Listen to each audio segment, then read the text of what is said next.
Hello everyone, welcome to real concept. तो आज हम लोग अपना नेक्स्ट पार्ट स्टार्ट करने वाले हैं नंबर सिस्टम का। तो आइए हम स्टार्ट करते हैं बहुत ही बढ़िया एक छोटे से पॉइंट्स के बारे में। ठीक है, तो देखो हम लोगों ने पिछली क्लास में क्या पढ़ा था, अभाज्य संख्या यानी प्राइम नंबर के बारे में पढ़ा था। अब हम लोग कंपोजिट नंबर के बारे में पढ़ेंगे। कंपोजिट नंबर यानी भाज्य संख्या है। ठीक है, तो चलिए अभी टर्मिनोलॉजीज जो चल रही थी अभी तक, उसके आगे भी 2-4 पॉइंट अभी और हैं, तो इसके बारे में ध्यान से देखते रहना। बस अभाज्य संख्याएं हम लोगों ने पढ़ लिया था, तो अब हम लोग चलेंगे भाज्य संख्याएं। भाज्य संख्याएं, ठीक, ये क्या है? ये है कंपोजिट नंबर्स। ठीक, कोई डाउट वाली बात नहीं। ठीक, तो अब कंपोजिट नंबर होते क्या है? भाज्य संख्या क्या हो सकती है भाई? जो अभाज्य संख्या नहीं हो वही आपकी भाज्य संख्या हो जाती है। सिंपल सी बात है। यानी कि आप कह सकते हो एग्जाम्पल के तौर पे, हिंदी में अगर लिखना चाहो तो लिख सकते हो भाई कि अभाज्य संख्याओं को छोड़कर बाकी सभी भाज्य संख्याएं होती हैं। सभी क्या होते हैं? कंपोजिट नंबर होते हैं। ठीक है, देखो एग्जाम्पल के तौर पे आपका आ जाएगा, ये आ जाएगा 4, 6, 8, हाँ, फिर उसके बाद ये हो जाएगा आपका 10, सॉरी 9 भी तो है, हाँ 9 है, 10 है। ऐसे करते करते जहाँ तक आपके मतलब जितने भी अभाज्य संख्या है, यानी कि आपका यही तो। अब देखो बचपन में हम लोग क्या करते थे कि दो में कंफ्यूज थे कि ये भाज्य है या अभाज्य। हम लोग बचपन में इसको कहते थे सर 2, 4, 6, 8 ये सब क्या है? ये सब भाज्य संख्याएं हैं, ऐसे बोल के निकल जाते थे ना। नहीं, ये अभाज्य संख्या है। ये क्या है? एक प्राइम नंबर है। प्राइम नंबर है तो इसको कभी मत बोल देना कि भाज्य संख्या यानी कंपोजिट नंबर है, ऐसा कभी मत बोलना। एक क्या है? एक ना ही अभाज्य है ना ही भाज्य है, ये एक केवल नेचुरल नंबर है, जैसे मैंने पहले ही बताया। ठीक है, नेचुरल नंबर। तो ये दोनों पॉइंट हमेशा याद रखना। ठीक है, ये एक प्राइम नंबर है और ये एक नेचुरल नंबर है। इन सभी में कभी कंफ्यूज मत होना। ठीक है, और यहाँ पर जीरो भी एक अपना महत्व रखता है। जीरो आपका केवल होल नंबर है। क्या है? होल नंबर है बस। क्या समझे? ठीक है, ये एक नेचुरल नंबर भी नहीं है। तो तीनों पॉइंट के बारे में अच्छे से याद रखना, क्योंकि यही बहुत कंफ्यूज करते हैं आपको। कहीं भी कोई भी आपसे पूछ सकता है ये बात। ठीक, चलिए, तो ये तो हो गया आपका कंपोजिट नंबर। अब आते हैं रेशनल नंबर पे। किसमें? Rational number. चलिए, रेशनल नंबर से पहले मैं एक पॉइंट आपको और बता देना चाहता हूँ। एक होता है ऑड और इवन। ठीक है, इवन यानी सम संख्याएं। ठीक, इवन मतलब सम संख्याएं, और होता है आपका ऑड। ऑड मतलब आपका विषम संख्याएं। ठीक, तो सम और विषम के बारे में जान लो। सम और विषम क्या होता है? ठीक है, तो देखो सम क्या है? जैसे 2, 4, 6, 8, यानी कि जो केवल 2 से कटे, जो केवल 2 से कटे। ठीक है, जो 2 से कट जाए। ठीक है, 2 से कटे, केवल हटा दो। ठीक, क्योंकि वो 1 से भी कट सकता है ना भाई, 1 से भी कट सकता है और अपने आप से भी कट सकता है। तो जो 2 से कटे वो आपका क्या है? इवन है, और जो 2 से ना कटे वो आपका ऑड है। एग्जाम्पल के तौर पे आप सभी को पता है क्या? ये है आपका 2, 4, 6, 8, 10, ऐसे करते करते फिर उसके बाद ऑड के बारे में जान लो। ये है आपका 3, 4, 5। ठीक, उसके बाद ये है आपका 6, 7, ठीक, 9।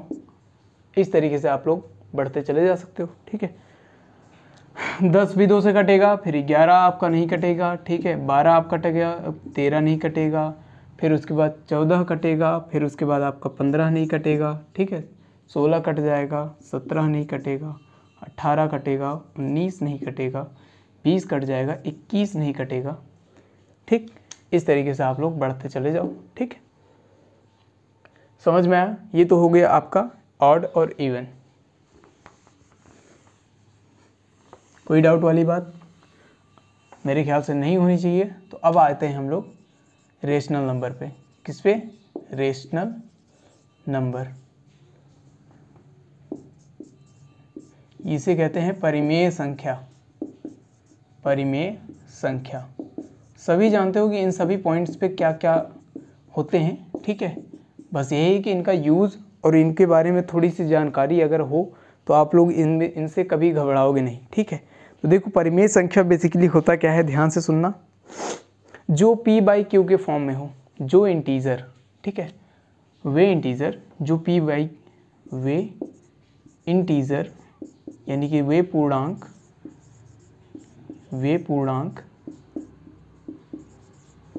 जो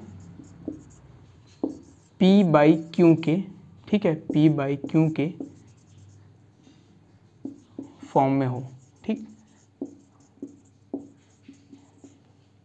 उन्हें क्या कहते हैं हम लोग? परिमेय संख्याएं। जहां q is not equal to 0। समझे? इसका मतलब क्या है? पहला रिक्वायरमेंट तो ये है कि p/q के फॉर्म में होना चाहिए, ठीक है। दो संख्याएं हैं, ठीक है, दो संख्याएं हैं और दो की दोनों आपके क्या है? p/q के फॉर्म में है, ठीक है। और उनका जो नीचे वाला संख्या है, यानी जो डिनोमिनेटर में है, न्यूमरेटर में देखो, यहाँ पर न्यूमरेटर और डिनोमिनेटर यानी ये क्या है? इसे हम हिंदी में कहते हैं अंश, बचपन से पढ़ते आ रहे हो, लेकिन इंग्लिश में हम इसे कहते हैं न्यूमरेटर, ठीक है, न्यूमरेटर। और इसके नीचे वाला जो होता है वो होता है हर, और ये होता है हमारा डिनोमिनेटर, ठीक है। क्या होता है? डिनोमिनेटर, ठीक। तो जो हमारा डिनोमिनेटर होता है वो कभी ज़ीरो नहीं होना चाहिए, क्योंकि अगर ज़ीरो नीचे आ गया तो आप सभी को पता है कि इसका वैल्यू क्या होने वाला है। इसका वैल्यू क्या हो जाएगा? सिंपल सी बात है, ज़ीरो हो जाएगा। तो ज़ीरो ना तो आपका क्या कहते हैं, ज़ीरो कोई परिमेय संख्या नहीं है। यहाँ पर देख लो, एक पॉइंट लिख लेना कि ज़ीरो आपका क्या नहीं है? ज़ीरो आपका परिमेय संख्या नहीं है।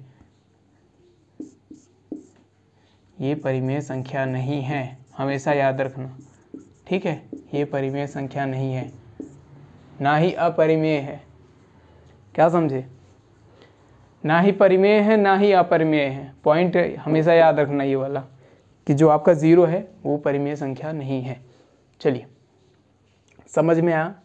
ठीक, चलिए। क्योंकि अगर एग्जाम्पल के तौर पे अगर आप देखना भी चाहो तो यहाँ पे ध्यान से देखना कि मैंने कहा कि अगर मान लो कोई संख्या है 12, ठीक है, डिवाइडेड बाई में 0 लगा दो।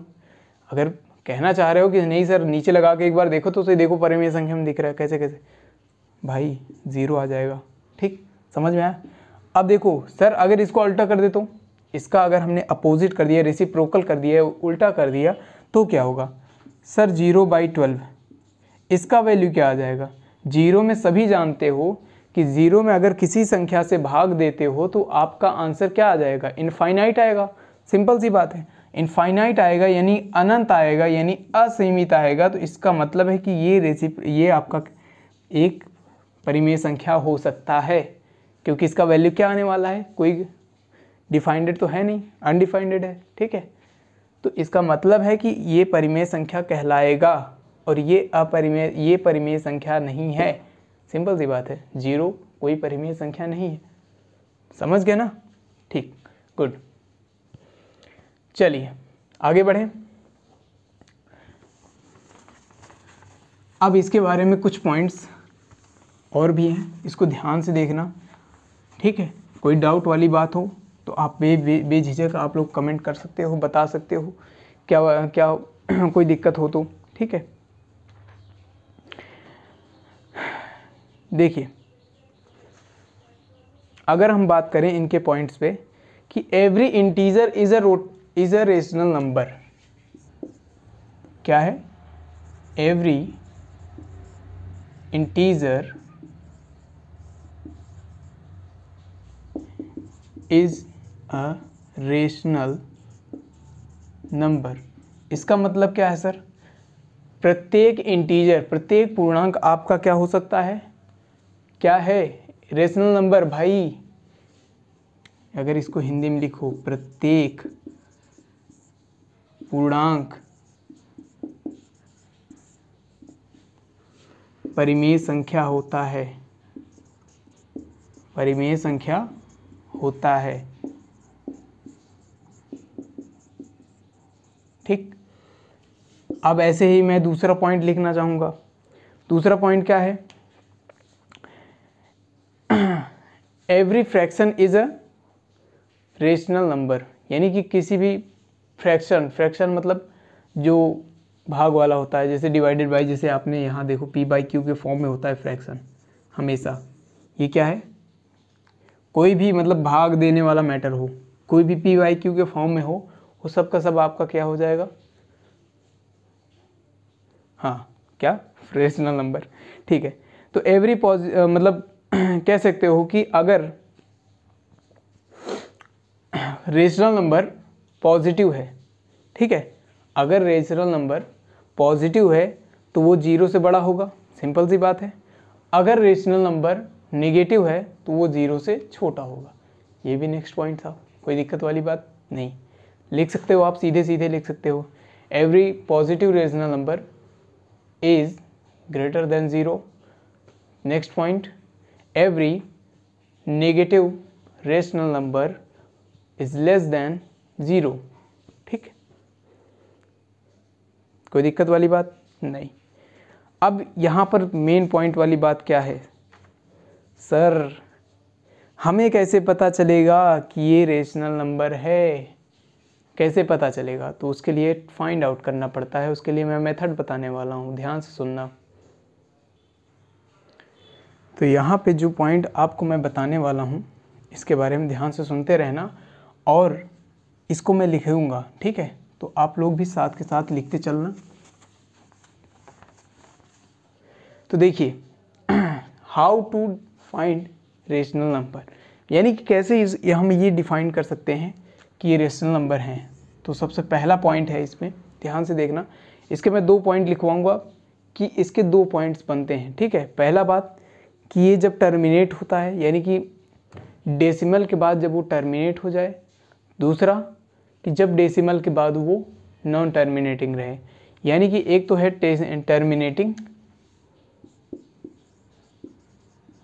Terminate after decimal expansion. इसका क्या मतलब है सर? इसका मतलब ये है कि जब वो टर्मिनेटिंग का मतलब मैं सर सीधे सीधे समझा रहा हूँ कि जब वो शांत हो जाए, इसको टर्मिनेट को हम हिंदी में कहते हैं शांत, ठीक है? और ये टर्मिनेट वर्ड यूज़ कहाँ किया जाता है? जब हम टर्मिनेटिंग डेसिमल की बात करते हैं। टर्मिनेटिंग डेसिमल कब आता है? जब हमने कहा कि 2/5 लिख दो, इसके बाद ये क्या हो जाता है? 0.4। ये क्या है? दशमलव के बाद। अब इसके बाद ये बताओ कि दशमलव के बाद जो 4 आया, 4 के बाद कोई संख्या आने वाली है क्या? कोई संख्या आने वाली है क्या? नहीं आने वाली है। यानी कि वो क्या हो गया? ये शांत हो गया भाई। ये शांत हो गया कि नहीं नहीं भाई, 4 तक ही हमारा वैल्यू है, उसके आगे हम जा ही नहीं सकते। आप कितना भी कर लो, हम नहीं जा सकते उसके आगे, हमारी औकात ही इतनी है, ठीक है? तो इसका मतलब है कि ये शांत है, ये केवल 4 तक काम करेगा। मान लो जैसे कि अगर हमने क्या कहा, 1/5 हो गया, ठीक है? ये भी क्या हो जाएगा? 0.2 आ जाएगा, ठीक है? या फिर कह सकते हो आप 10/4 हो गया, ठीक है? ये क्या आ जाएगा? 2.25 आ गया, ठीक? तो ये सब क्या है? ये सब आपके टर्मिनेटिंग है, ठीक है? यानी कि दशमलव, यानी ये शांत दशमलव इनको कहा जा सकता है, ठीक है? इसको मैं इतने भी लंबे लाइन में जो लिखा हूँ, इसको मैं एक लाइन में भी लिख सकता हूँ। टर्मिनेटिंग डेसिमल, क्या? Terminating decimal. पहला मेथड तो यही है। कैसे फाइंड किया जाता है हमारा रेशनल नंबर? पहले मेथड से, टर्मिनेटिंग डेसिमल। इसका मतलब ये होता है कि ये 2 टाइप के होते हैं, सीधे सीधे कह सकता हूँ। जो आपका रेशनल नंबर है वो 2 टाइप का होता है, एक होता है टर्मिनेटिंग डेसिमल में और एक होता है non terminating decimal. Terminating decimal आपको समझ में आ गया होगा कि यानी कि शांत दशमलव की बात कर रहा है। और शांत दशमलव कब होता है? जब किसी भी ये, यानी कि आप भाग दो, भाग देने के बाद आपका वैल्यू जब दशमलव के 3 स्थान या 4 स्थान या 5 स्थानों के अंदर अंदर आपका सॉल्व हो जाए तो वो आपका क्या कहलाएगा, टर्मिनेटिंग डेसिमल। ठीक है। और अगर जब आपका दशमलव के बाद जो संख्या आता है वो या तो रिपीटेड मोड में हो या फिर किसी भी मतलब रेंडम वैल्यू से मतलब उसका ठीक है होता रहे, तो उसमें क्या होता है कि तब वहाँ पर आपका नॉन टर्मिनेटिंग आ जाता है। ठीक है, नॉन टर्मिनेटिंग। तो ध्यान से सुनना कैसे मैं बता रहा हूँ। पहली बात तो ये टर्मिनेटिंग हो गया आपका शांत दशमलव। ठीक, ध्यान से सुन लेना बस। फिर उसके बाद अब ध्यान से सुनना, अब इसके बाद जो नेक्स्ट पॉइंट है वो है हमारा नॉन टर्मिनेटिंग। दूसरा non terminating after decimal expansion. इसको हिंदी अगर इंग्लिश में लिखना चाहो, अगर मतलब हिंदी में अगर लिखना चाहो डायरेक्टली, ये क्या होता है, अशांत दशमलव। ठीक है, अशांत इसका मतलब होता है। और डेसिमल अगर आप लिखना चाहो, या इसको जैसे हम यहाँ लिखे हैं ना, शांत दशमलव, शांत दशमलव, तो आप ऐसे भी करके यहाँ पे नॉन टर्मिनेटिंग डेसिमल अशांत दशमलव करके आप हेडिंग डाल सकते हो, कोई दिक्कत वाली बात नहीं है। चलो तो देखो, शांत दशमलव क्या था हमारा, जब दशमलव के बाद 2 स्थान 3 स्थान तक जाके शांत हो जाए, कहे कि बस हमारी औकात यहीं तक थी, हम इतने तक जाएंगे। अगर हम इनकी बात कर लें, किनकी बात करना है भाई, 10/3 कर दो, लाओ आंसर 3.3333333, चलते चले जाओ। कहाँ तक जा रहे हो, कुछ पता नहीं है, नहीं पता है ना, इसे कहते हैं अशांत। लाते जाओ भाई 3 कहाँ तक ले जाओगे, इनफाइनाइट तक ना ले जाओ, कोई दिक्कत वाली बात नहीं है ना। चलो, इसे कहते हैं हम क्या, अशांत दशमलव, यानी कि नॉन टर्मिनेटिंग, यानी कि टर्मिनेट हो ही नहीं रहा है ना, कहीं पे भी टर्मिनेट नहीं हो रहा है। और जब नहीं हो रहा है यानी कि कहीं भी रुकने के यानी शांत होने का नाम ही नहीं ले रहा है, तो इसे नॉन टर्मिनेटिंग दे दिया गया। और दूसरा पॉइंट ये हो गया कि ये पहली बात क्या है, नॉन टर्मिनेटिंग तो बोला गया, तो नॉन टर्मिनेटिंग के 2 पॉइंट होते हैं। पहली बात तो रिपीटेड, यानी कि रिपीटेटिव। ठीक, पहला रिपीटेटिव, उसके बाद जो दूसरा होता है वो हो जाता है हमारा, हाँ, पहला नॉन टर्मिनेटिंग, दूसरा रिपीटेटिव। देखो, नॉन टर्मिनेटिंग यानी कि कहीं भी इसका शांत होने का चांस है नहीं। रिपीट होने का मतलब क्या है कि ये बार बार वही संख्या रिपीट कर रहा है। ठीक है, ये पहला पॉइंट ये था, ठीक है, नॉन टर्मिनेटिंग। और दूसरा पॉइंट क्या था इसमें, रिपीटेटिव। ठीक, पहली बात तो नॉन टर्मिनेटिंग, ये टर्मिनेट नहीं हो रहा है कहीं पे शांत होने का नाम नहीं ले रहा। अरे मैं कह रहा हूँ कि भाई अगर ये रिपीट भी होता है तो 4 संख्या बाद 5 संख्या बाद इसको शांत हो जाना चाहिए, लेकिन नहीं, ये कह रहा हम शांत ही नहीं होंगे, आप कुछ भी कर लो, ये जाने दो। तो रिपीटेटिव तब तक के है जब तक ये इनफाइनाइट नहीं कह सकते आप इसको। ठीक है, इनफाइनाइट तक आप इसको कहते रहो। ठीक है, कोई दिक्कत वाली बात नहीं है। अब इसके अलावा ऐसे ही आपका एग्जाम्पल आ गया, जैसे डिवाइडेड बाई 3, यहाँ पर क्या आ जाएगा 6.6666 करते चले जाओ, कोई दिक्कत वाली बात है ही नहीं। ठीक, ऐसे संख्याएं आपके लिए होती है। अब इनको लिखना अगर हो, जैसे कि मैंने पहले बताया कि लिखना होगा, इसके पहले भी बताया है कि अगर इनको लिखना भी है तो क्या लिख सकते हो, इसको लिख सकते हो 6.67 लिख के इनको यहीं पर शांत कर दो। अप्रॉक्सीमेट वैल्यू लिखा जाता है ये, ठीक है, अप्रॉक्सीमेट वैल्यू में लिखा जाता है, इसे हम कहते हैं अशांत दशमलव। कोई डाउट वाली बात नहीं। चलो, ये तो हो गया रेशनल नंबर, आपको ये पता चला कि कैसे कैसे इसको निकालना होता है और कैसे क्या पॉइंट होते हैं। ठीक है, कोई दिक्कत वाली बात नहीं। अब हम चलते हैं इर्रेशनल नंबर पे। किस पे, इर्रेशनल नंबर, यानी कि अपरिमेय संख्या। देखो, परिमेय संख्या के बारे में तो लगभग लोग जानते भी होंगे, लेकिन अपरिमेय संख्या के बारे में कौन जानता है भाई, अपरिमेय संख्या के बारे में कौन जानता है, ये भी तो इन्हीं की तरह होंगे। जो भी होगा नेक्स्ट पॉइंट आप डाल लो। ठीक है, अपरिमेय संख्या। ठीक, ये क्या है हमारा इर्रेशनल नंबर। ठीक, अब देखो इर्रेशनल नंबर क्या होता है। इर्रेशनल नंबर यानी कि अपरिमेय संख्या वो होते हैं जो पहली बात तो नॉन टर्मिनेटिंग हो, पहला नॉन टर्मिनेटिंग हो,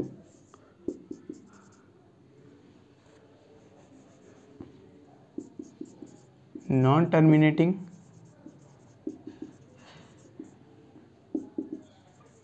और दूसरा नॉन रिपीटिंग, रिपीटेटिव। ठीक है, पहली बात तो नॉन टर्मिनेटिंग यानी कि अशांत हो, ठीक, और रिपीटेटिव ना हो यानी कि ये बार बार इसकी किसी भी एक संख्या की या किसी एक पैटर्न की आवृत्ति ना होती हो, कहीं इसकी आवृत्ति ना होती हुई दिखाई हो। ठीक है, इसका मतलब क्या है, ध्यान से सुनना।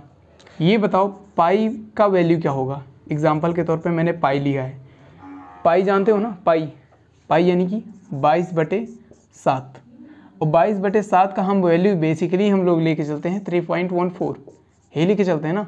अब ध्यान से भाग करके देखो, ये है आपका 22 और ये है 7। ठीक है, ध्यान से देखना, 7 त्रिक 21, 1 दशमलव ये रहा 0, 7 1 के 7, 3 दशमलव वाला फिर 0, फिर उसके बाद 7 चौक 28। क्या अभी शांत हुआ है, क्या शांत हुआ है क्या कहीं पे? नहीं, लेकिन हम लोग इतना ले, 2 स्थानों दशमलव के 2 स्थान दशमलव के बाद 2 स्थानों तक लेके चलते हैं, लेकिन 2 स्थानों तक हमें नहीं लेके चलना है भाई। केवल ध्यान से देखो, इसका वैल्यू अब निकालना है, निकालो। सर कैसे कहा आपने कि हम नहीं निकाल सकते, चलो निकालो। 7 दूनी 14, कितना बचा 6, फिर 0 उठा, फिर लगाओ भाई, 7 57 4 7 8 56, 4, फिर 7 चौक 28, 7 5 35, 5, करते करते चले जाओ। कहीं रिपीट होने का चांसेस दिख रहा है क्या, बताओ? कहीं रिपीट होने का चांस दिख रहा है? नहीं दिख रहा है।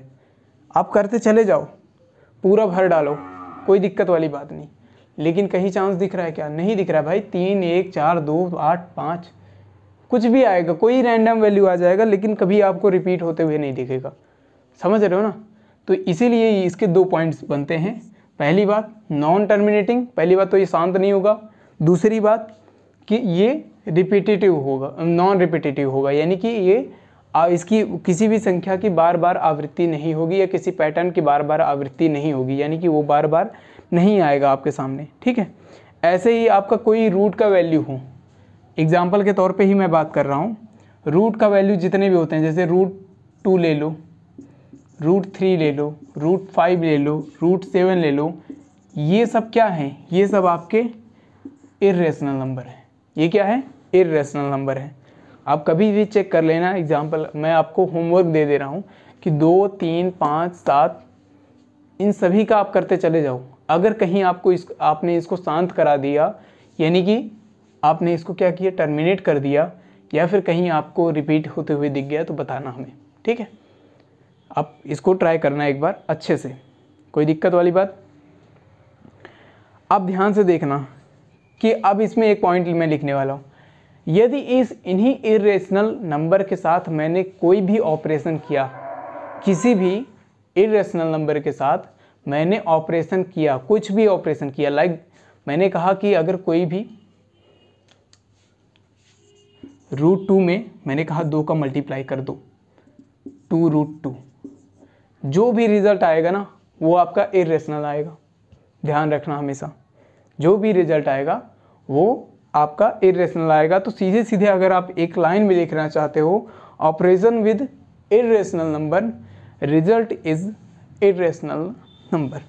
ठीक है, यानी सीधे सीधे कह सकते हो कि यार ऑपरेशन कुछ भी हो, उसके साथ कोई भी ऑपरेशन कर डालो, ठीक है, आपका आंसर ही वही आने वाला है। ठीक है, ऑपरेशन का मतलब ये एग्जैक्टली ये नहीं कि आप इसी का स्क्वायर कर दिए, इसी का स्क्वायर कर दिए, ये आपका ऑपरेशन हो। नहीं भाई, ऐसा ऑपरेशन नहीं, उसमें कुछ जोड़ दो, ऑपरेशन में भी लिमिट है, जोड़ दो, माइनस कर दो, मल्टीप्लाई कर दो, डिवाइडेड बाई कर दो, ऐसा कुछ, समझ रहे हो ना, ये वाले ऑपरेशंस।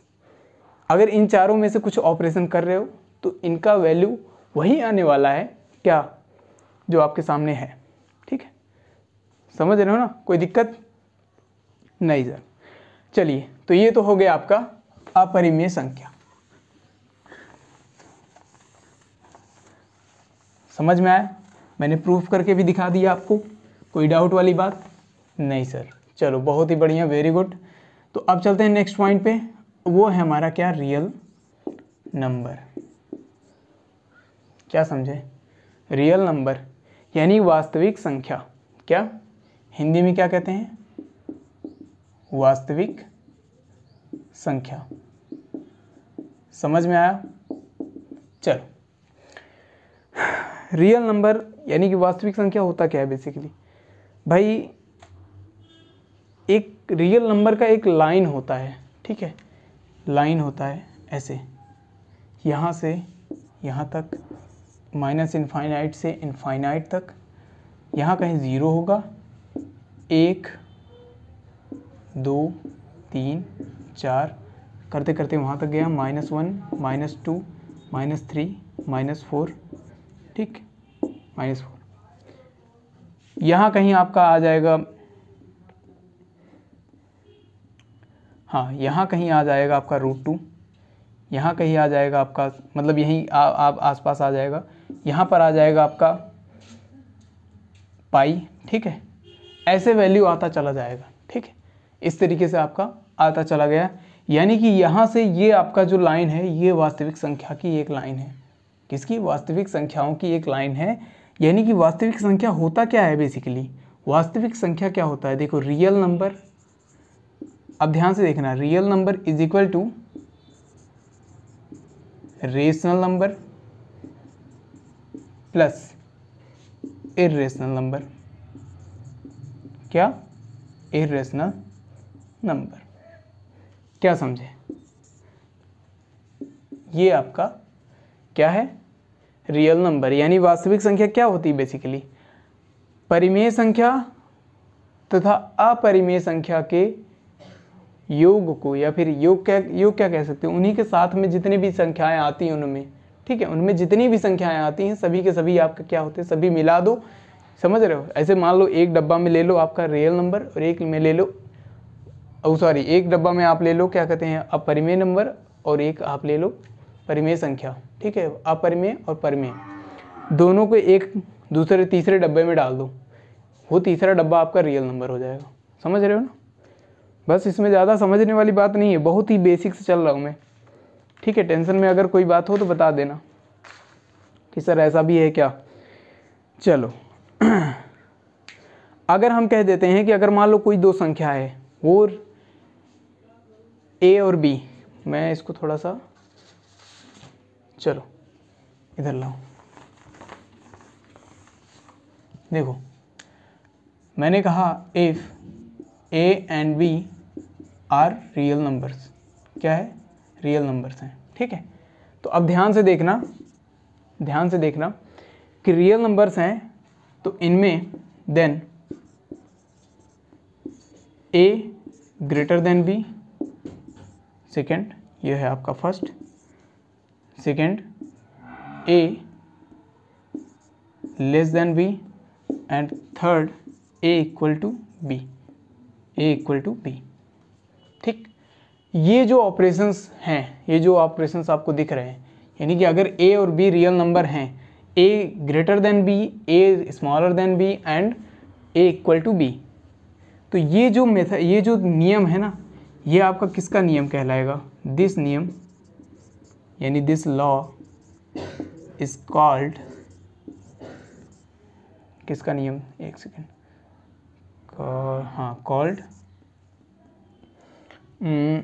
क्या नाम था उनका, हाँ,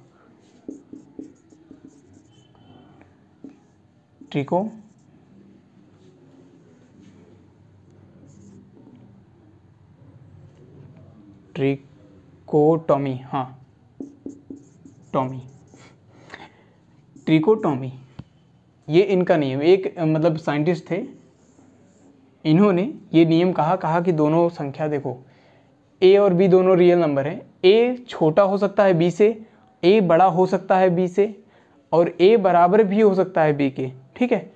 तो ये जो नियम है इन्होंने कहा, किसने, ट्रिकोटॉमी ने कहा, ठीक है, समझ में आ रहा है। भाई ट्रिकोटॉमी एक साइंटिस्ट नहीं थे, ध्यान से सुनना, ये त्रिचर का नियम है। ये त्रिचर क्या होता है सर, जिसमें 3 वेरिएबल्स के बारे में बात होती है, ठीक है। चलो खैर, इसके बारे में हम लोग कंफ्यूज नहीं होने वाले, बस इतना जान लेना कि ये पॉइंट्स हैं। भैया इतना कभी पूछा नहीं गया और ना ही कभी पूछा जाएगा, आई विश, ठीक है। तो इसके आगे बात करते हैं हम लोग, तो ध्यान से सुनना आप। अब हम लोग बात करने वाले हैं कुछ इम्पॉर्टेंट पॉइंट्स के बारे में। अब हम लोग बात करने वाले हैं कुछ इम्पॉर्टेंट पॉइंट्स के बारे में, लेकिन जहाँ तक है रियल नंबर आपका ख़त्म हो चुका है और हम अब इसके प्रॉपर्टीज़ के बारे में बात करने वाले हैं। तो देखिए, प्रॉपर्टीज़ के बारे में बात करने से पहले मैं आपको ये बता दूं कि ये तो आपका रियल नंबर ख़त्म है। हाँ, तो अब देखो ध्यान से, टाइम आपका हो चुका है, मान लो आधे घंटे के लिए मैंने कहा था कि आधे घंटे का मान लो टाइम आपको दूंगा।